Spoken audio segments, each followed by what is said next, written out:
thing, and I was reading something, right, and it said that neuroscience.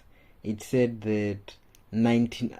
Well, they used to say 99% of human processing is unconscious. Now they're saying 95%, right? So let's just say between 95% and 99% of human processing is unconscious, meaning that you are full of database, right? Or you are a database, rather. You are full of data. You are a database, and every single decision that you make comes from all the data that you've been absorbing. So you absorb a lot of data. So whenever you see, that's why maybe when you are in a different environment, you feel a certain way, because you are now absorbing different kind of data.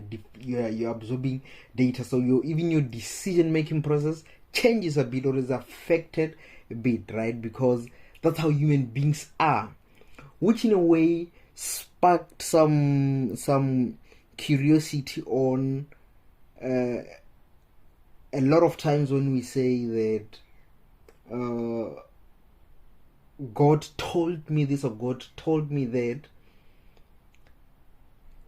How can someone who doesn't know the full operation of a human being claim that God spoke to them? How then are you sure that that is God? Because it could be that you are operating subconsciously, because now you're on a subconscious level and also unconscious. You outdid yourself, or you did something that you never really thought possible, and now you attribute that to God.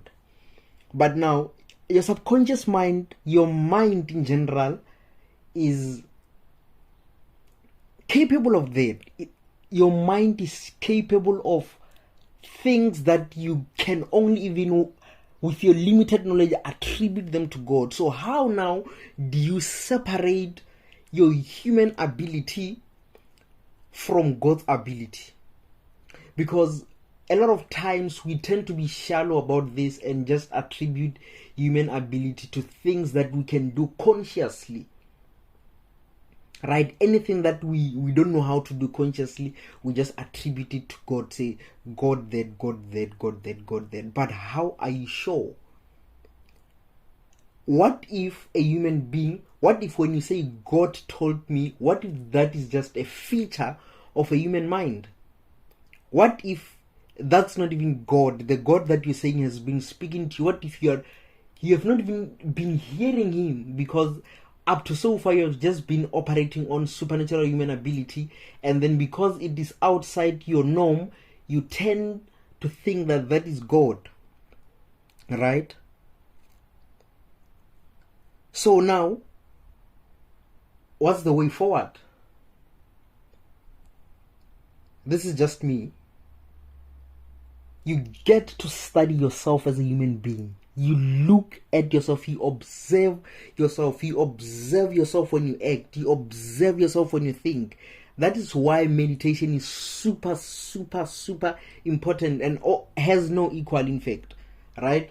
Because when you meditate, you give yourself an opportunity to quieten your mind. You give yourself an opportunity to quieten your mind. And then you can either watch your thoughts as a movie, like it's like you're playing what's been happening in your head, and you're seeing a lot of images that depict what's been happening in your life physically, but also showing you that it's been happening physically like that because it's been in your head. Or you can quieten your mind